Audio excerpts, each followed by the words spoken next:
De son origine en latin, Eucharistia ou Shalem en hébreu, l'action des grâces est un acte sacrificiel que pose le chrétien dans son alliance avec son Dieu. Cette action se pose le plus souvent en fin d'année. Vous l'aurez compris, cette édition de l'invité de la rédaction va se consacrer à l'action des grâces, ses fondements, mais aussi ses intérêts spirituels. Et pour en parler, nous recevons le vice-président de l'Église protestante baptiste Œuvre et Mission, directeur du ministère chargé de l'enseignement biblique, le docteur Kwasi Kofi Thomas, que nous recevons. Bonjour. Merci. Mesdames et messieurs, bienvenue à cette édition de l'invité de la rédaction. Dieu a-t-il besoin des dons et autres actions de grâce? C'est autour de ce thème que nous allons échanger avec le docteur Kwasi Kofi Thomas, directeur du ministère en charge de l'enseignement biblique aux œuvres et missions internationales. Bonjour, docteur. Bonjour, mon frère. Dieu a-t-il besoin des actions de grâce? Pour répondre à cette question, je voudrais d'abord dire merci à Dieu pour cette émission. Émission qui parle un peu des actions que nous devons mener à la fin de l'année, surtout l'année 2020.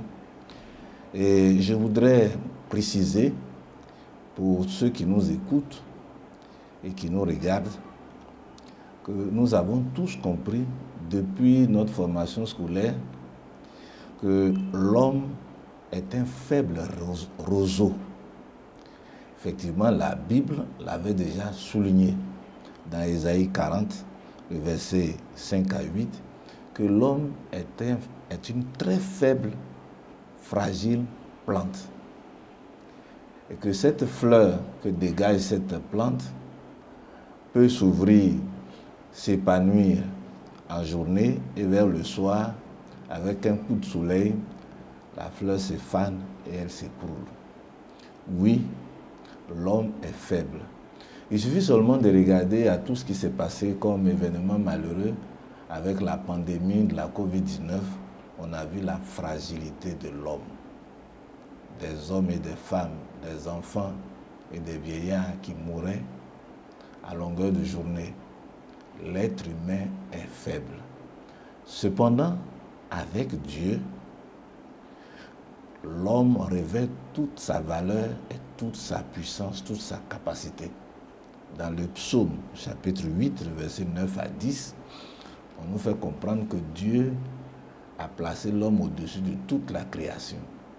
Avec Dieu, nous croyons que la Covid-19 sera vaincue. Avec Dieu, nous croyons que les hommes auront les ressorts nécessaires pour surmonter tous les obstacles qui vont se dresser devant eux, non seulement cette année, cette fin d'année, puis les années à venir. C'est ce que je voudrais dire en premier temps. Et secondement, je voudrais dire que c'est effectivement vrai, effectivement biblique, effectivement juste et bon d'être reconnaissant à Dieu. Les actions de grâce signifient simplement les actes de reconnaissance envers un bienfaiteur. Et je crois que c'est de ça que nous allons parler au cours de cette émission. Y a-t-il des passages qui, de façon claire, posent le fondement biblique de l'action de grâce? Absolument, absolument. D'abord, je voudrais signifier que les actions de grâce ont été déjà posées comme principe de vie entre l'homme et Dieu depuis l'ancienne alliance. Quand vous prenez le livre de Lévitique, le livre de Nombre, le livre d'Exode, le livre de Deutéronome, disons toute la Torah ne fait que nous parler de cette fête très importante, la fête des actions de grâce, la grande fête, la fête des tabernacles. Cette fête révèle deux caractères. Le premier caractère, c'est le fait de reconnaître la bonté de Dieu, les bienfaits de Dieu, qui s'est manifesté lors de l'Exode. Le peuple d'Israël, après son esclavage en Égypte, à bras déployés, le Seigneur l'a récupéré et l'a fait traverser la mer Rouge, traverser le désert jusqu'à l'envoyer à Canaan. Cette fête rappelle cela. Et le second aspect de cette fête, c'est qu'elle tombe juste au moment des grandes moissons, des grandes récoltes. Donc on dit merci à Dieu pour la production abondante qu'il nous a accordée pour que cette fin d'année soit une fin d'année heureuse. Donc, la fête des tabernacles, la grande fête, la fête, revêt ce caractère d'action de grâce. Alors, et puis ensuite, quand nous arrivons maintenant dans la Nouvelle Alliance, il y a pas mal de textes bibliques qui nous amènent à comprendre que nous devons poser des actions de grâce au quotidien. Dit pour tout ce que Dieu nous accorde comme bienfait, nous devons lui dire merci. Et même si nous ne ressentons pas directement ces bienfaits, que nous sommes dans des situations difficiles, nous devons toujours dire Dieu merci pour tout ce que tu as fait pour nous. Et soit que nous mangeons, soit que nous buvions dans 1 Corinthiens 10, verset 31, nous devons tout faire pour la gloire de Dieu. Être reconnaissant à Dieu. Il y a beaucoup d'autres passages qui parlent de ça. L'action de grâce que le croyant pose, il la pose pour soi-même, il la pose pour Dieu. Dieu, quel intérêt pour Dieu que l'homme qui est si insignifiant pose envers lui des actions de grâce? Est-ce qu'il en a besoin? Merci. Il faut bien comprendre l'acte qui est posé par l'homme. C'est-à-dire, quand quelqu'un fait une action de grâce, il est en train de dire simplement que je reconnais les bienfaits de Dieu. Je reconnais que si je vis, c'est par la grâce de Dieu que je vis. Je pouvais être, ne serait-ce que par notre existence humaine, en réfléchissant, on pouvait se dire, mais si c'est Dieu qui a permis que nous existons, nous voyons le jour sur cette terre, et ça pouvait être autrement. Il pouvait faire de nous un animal, il pouvait faire de nous un arbre, il pouvait faire de nous une roche, mais il ne l'a pas voulu. Il a fait que nous soyons devenus des hommes, des êtres humains, ceux qui sont appelés à dominer le monde, ceux qui sont appelés à accompagner Dieu dans sa transformation du monde. C'est vrai, avec le péché, il arrive que l'homme souvent oublie par ingratitude tous ses bienfaits.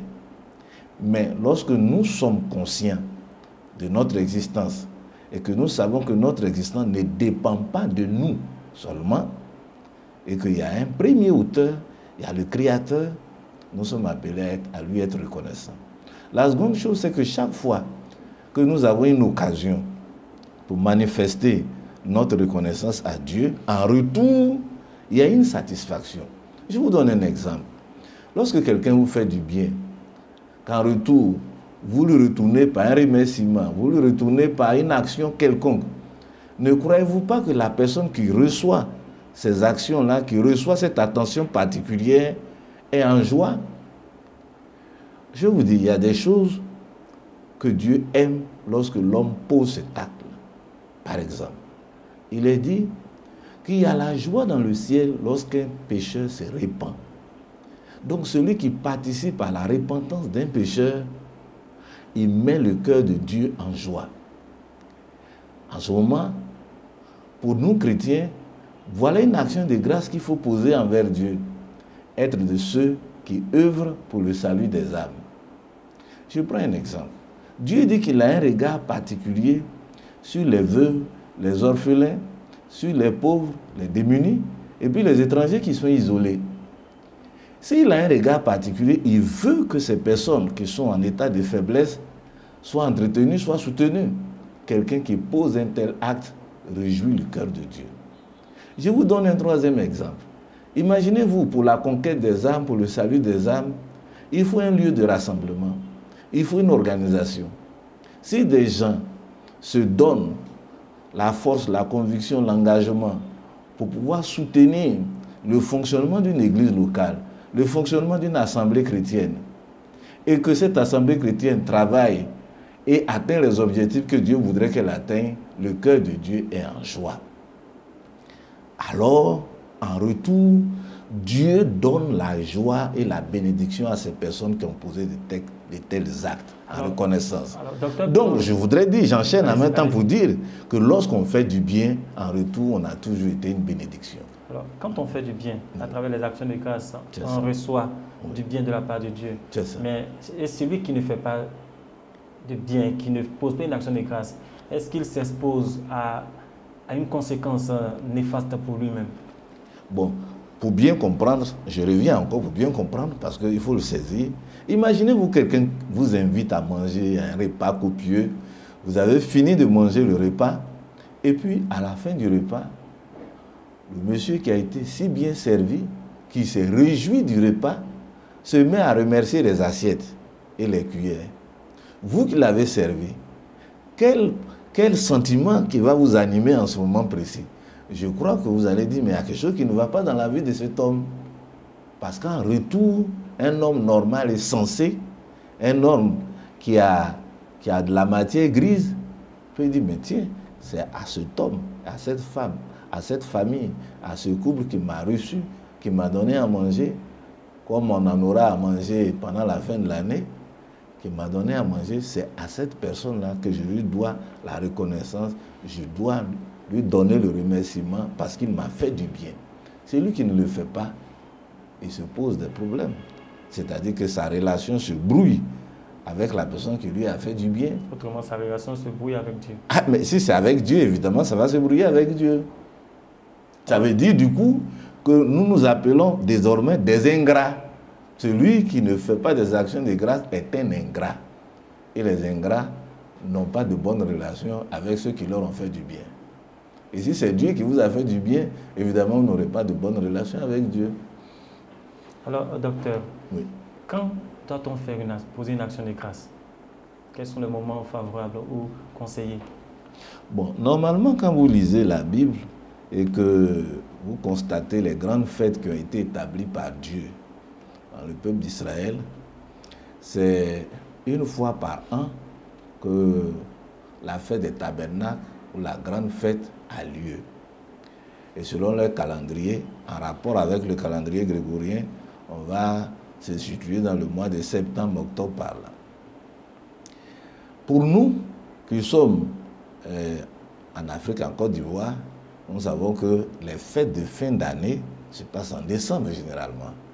Parce que notre calendrier veut que ce soit décembre qui soit la fin de l'année. Donc, normalement, une fois par an, au moins, un homme censé doit pouvoir être reconnaissant à son Dieu, à Dieu qui l'a soutenu durant toute cette année. Mais pour le chrétien que nous sommes, tous les jours doivent être faits d'actions de grâce. Tous les jours. Quand on se lève le matin et qu'on a pu voir le jour, la lumière du jour, qu'on a pu sentir la présence de Dieu, nous devons dire merci à Dieu. Parce que toute la nuit, en sommeil, on ne pouvait rien faire pour parer à une difficulté quelconque. Si nous avons été gardés jusqu'au matin, c'est la pure grâce de Dieu. Alors, docteur, oui. Au-delà de la prière de reconnaissance, oui. Il y a l'offrande qui accompagne l'action de grâce. Alors, quels sont les types d'offrandes qui sont agréées par Dieu en matière d'action de grâce? Merci. Effectivement, l'action de grâce peut se présenter sous plusieurs formes. D'abord, cette action de grâce commence par la parole, c'est-à-dire le remerciement, c'est-à-dire la prière de reconnaissance, mais aussi par des actions qui peuvent être des actions présentées sous forme de dons, dons en nature comme dons en espèces. En espèces, vous pouvez voir aussi dans la Bible, dans le Lévitique, tout se présente ainsi comme ça. Vous êtes content, vous êtes heureux en fin d'année, vous préparez ce qu'il faut en nature, vous pouvez envoyer des bœufs, des moutons, etc., de la nourriture. Et ce sacrifice d'action de grâce est un sacrifice particulier. Ce n'est pas l'Holocauste, parce que l'Holocauste, tout est donné à Dieu, tout est brûlé. Mais au niveau du sacrifice d'action de grâce, il y a une partie du sacrifice qui est préparée, surtout si c'est de la viande, ou bien de la nourriture, quelconque, bon, c'est préparé. Et puis, l'officiant et celui qui offre le sacrifice vont le manger devant Dieu. Parce que le sacrifice d'action de grâce est un sacrifice de réjouissance. Quand vous allez vers Dieu pour dire merci à Dieu, c'est dans la joie qu'on va vers Dieu. C'est parce qu'on est content de ce qu'il a fait pour nous qu'on va vers lui pour lui dire merci. Le cœur plein de joie. le cœur plein de reconnaissance. Quelqu'un qui est reconnaissant n'est pas triste. Quelqu'un qui est reconnaissant n'est pas amer. Quelqu'un qui est reconnaissant est tout en joie. Et Dieu permet qu'une partie de ce que vous offrez vous revienne pour vraiment, je peux dire peut-être pour augmenter votre joie.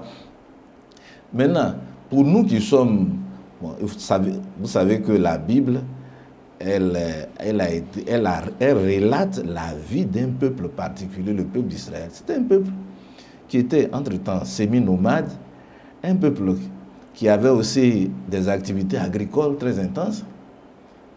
Mais nous, qui sommes en ville ici, et qui sommes en Côte d'Ivoire, je prends l'exemple de la Côte d'Ivoire, nos populations citadines ne travaillent pas à l'agriculture, ne travaillent pas à la terre.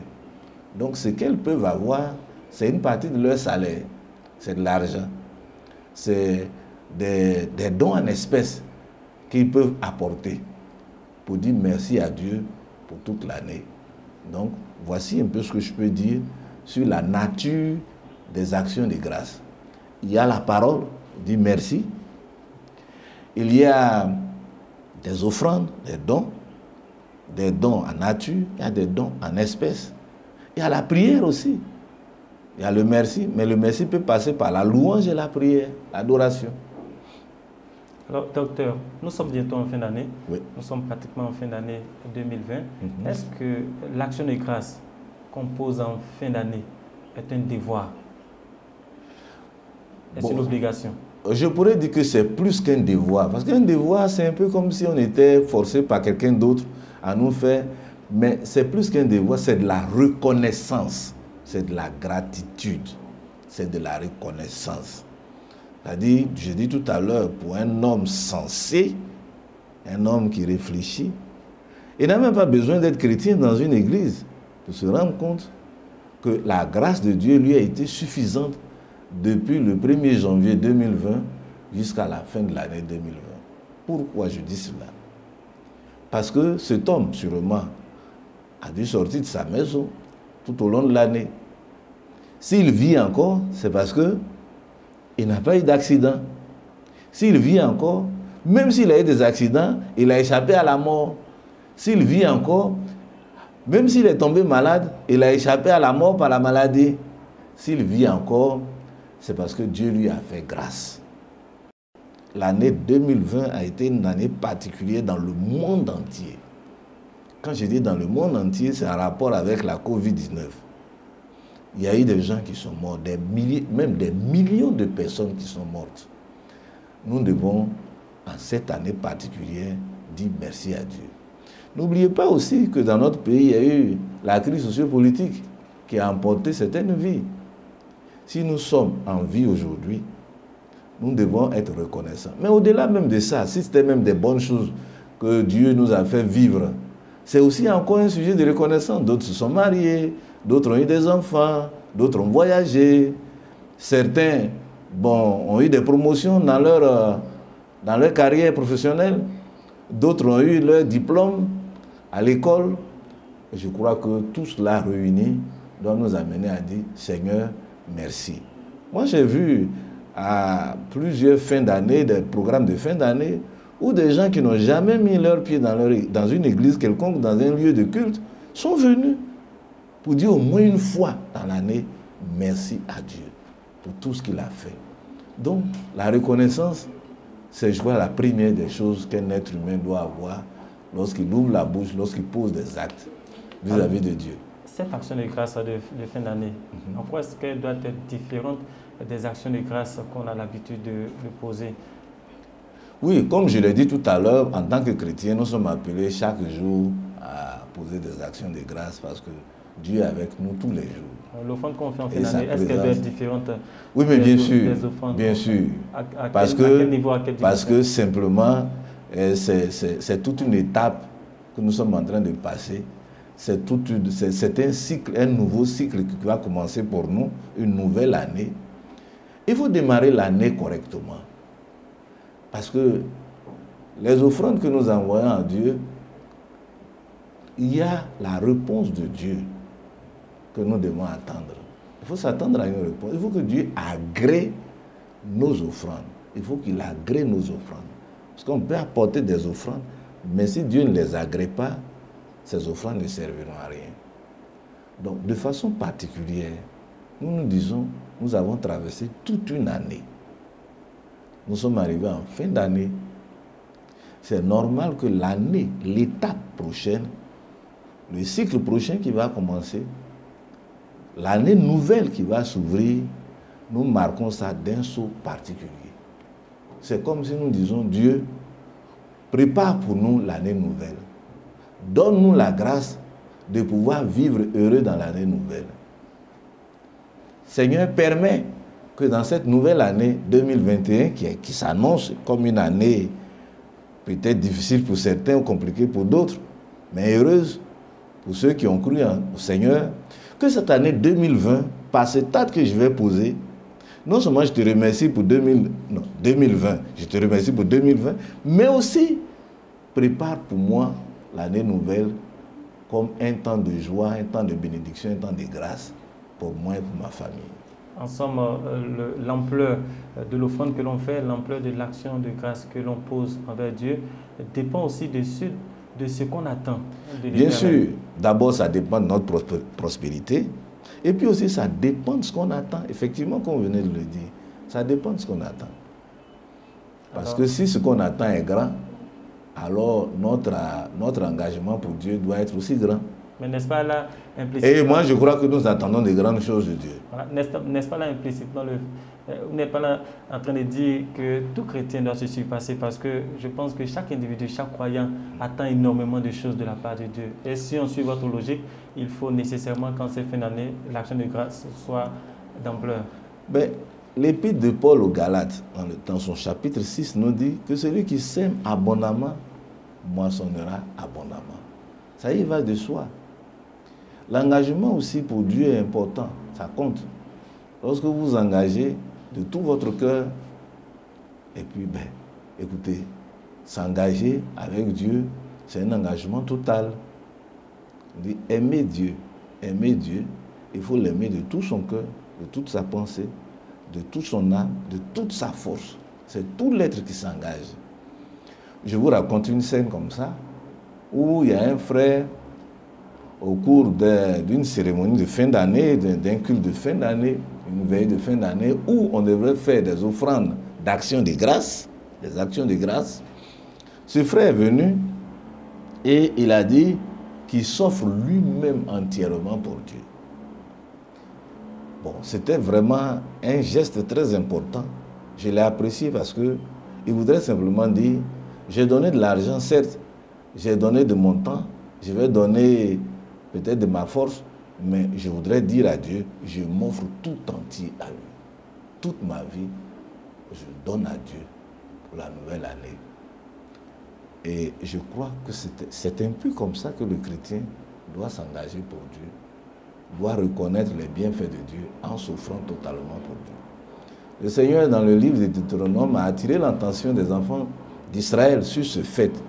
Il leur a dit que parmi tous les peuples du monde, vous n'êtes pas les plus nombreux en termes de population. Si je vous ai choisi, c'est parce que je me suis engagé avec votre père Abraham. Et n'oubliez jamais que c'est par grâce que je suis avec vous. Donc, lorsque vous allez manger, que vous allez vous rassasier, ne m'oubliez jamais. Pour l'enfant de Dieu, pour l'acte que Dieu a posé envers nous, qui sommes devenus aujourd'hui ses enfants, ses fils et ses filles, c'est-à-dire venir donner toute sa vie à la croix de Golgotha, pour que nous soyons réconciliés avec lui, je crois qu'il n'y a pas quelque chose de grand qu'on puisse juger comme une chose trop grande pour Dieu. Si nous donnons 1 million, nous donnons 10 millions, nous donnons 20 millions, 30 millions, nous donnons une voiture, nous donnons une maison, nous donnons un terrain, nous donnons n'importe quoi, ça n'a pas la valeur de ce que Dieu nous a donné. Donc, nous n'avons pas besoin de calculer avec Dieu, comme on pourrait le dire. Je lui donnerai 10 000 francs pour qu'à la fin de l'année, il me donne 20 000 francs. Non, ce n'est pas comme ça qu'il vous fait. Il faut le faire de tout son cœur pour l'amour qu'il a manifesté à notre endroit, à notre égard. Merci, docteur. Oui. En allant, le 31 décembre prochain, l'Église baptiste, comme toutes les églises et comme le monde entier d'ailleurs, va avoir le passage à la nouvelle année, Yes. qui est décrété nuit veillée de la reconnaissance à l'Éternel. C'est ça. Avant d'apporter l'action de grâce dans la maison de l'Éternel, est-ce qu'il y a une attitude, est-ce qu'il y a des actions préliminaires à poser? Est-ce qu'il y a une attitude à avoir en allant déposer l'action de grâce? Je crois qu'il faut y mettre tout le sérieux possible. Est-ce qu'il y a des prières à faire auparavant? Bon, les prières ne sont pas des rituels particuliers au niveau du christianisme, mais le cœur doit être tout sérieux pour l'acte qui doit être posé. Parce qu'il faut comprendre qu'il ne faudrait pas que le chrétien voit la veillée du 31 décembre comme une coutume, comme une tradition. Il faut qu'il voit cela comme un acte particulier qu'il pose envers Dieu qui l'a soutenu tout au long de l'année. Et en voyant cela, il doit se préparer effectivement. Pour moi, depuis le début de l'année, ça devait être une préparation. Mais comme il y en a qui sont tellement préoccupés par bien d'autres choses, j'ai dit, avant d'y aller à cette rencontre avec l'Éternel, en ce moment de joie avec l'Éternel, il faut se préparer. Personne ne va à une fête sans se préparer. Personne ne va à un grand rendez-vous avec une haute personnalité sans se préparer. Personne ne doit aller vers Dieu, dans la maison de Dieu, sans se préparer. Il faut bien se préparer. Réfléchir à ce que nous voulons que Dieu ressente comme sentiment, comme joie, lorsque nous allons aller poser cet acte-là, le 31 décembre. Il faut qu'à la maison, monsieur, madame, les enfants s'associent pour dire, mais tiens, cette année, voici faire un petit bilan quand même de la vie qu'on a menée tout au long de l'année. Voir un peu tous les obstacles qui sont dressés devant nous. Et qu'est-ce que Dieu a fait pour nous? Et si nous sommes en vie, comment Dieu nous a aidés à nous sortir des difficultés, des problèmes? Il faut pouvoir faire un bilan.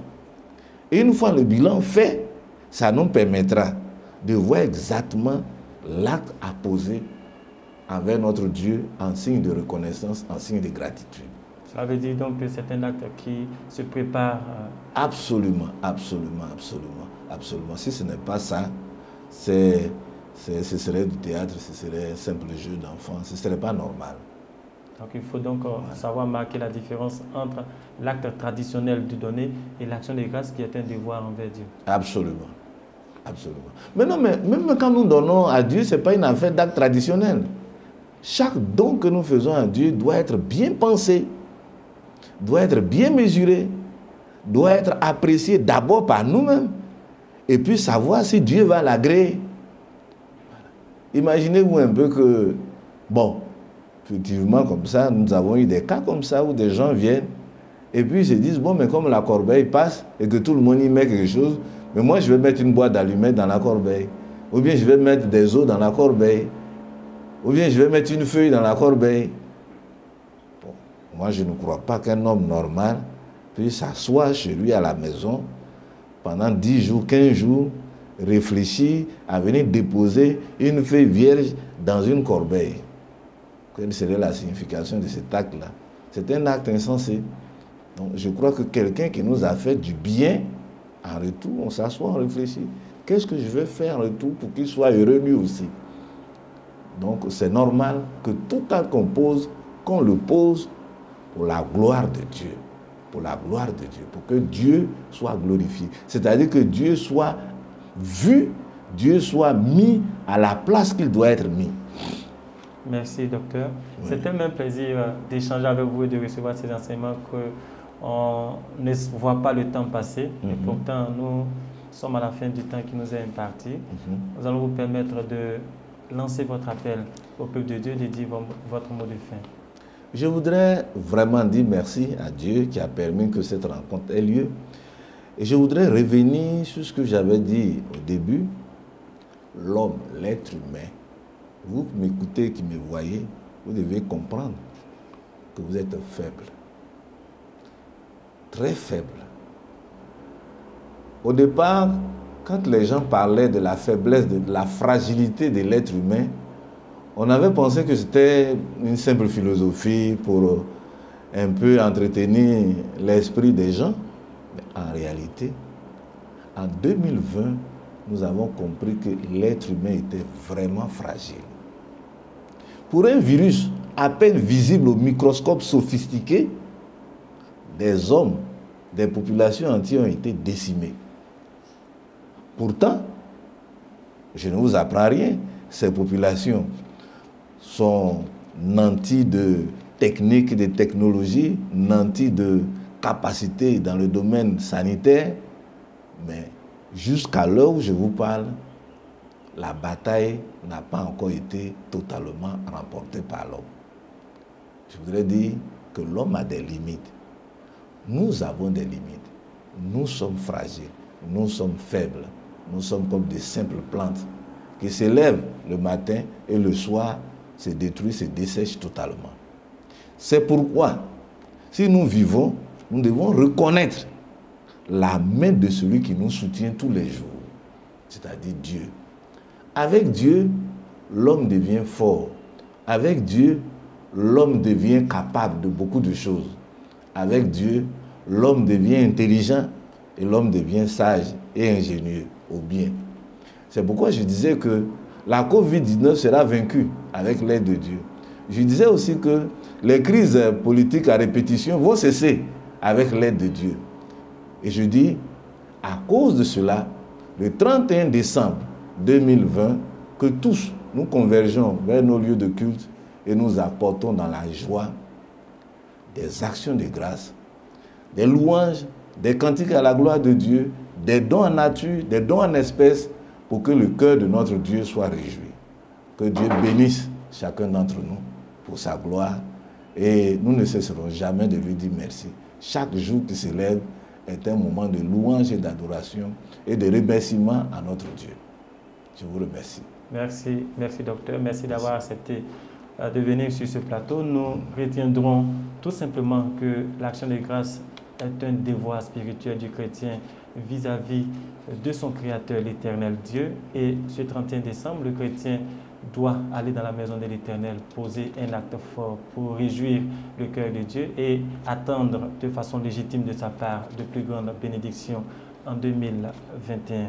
Ce numéro de l'invité de la rédaction prend ainsi fin. Nous avons été heureux de vous servir une fois de plus encore et nous vous donnons rendez-vous pour d'autres épisodes, d'autres numéros dans les semaines à venir. Que Dieu vous bénisse.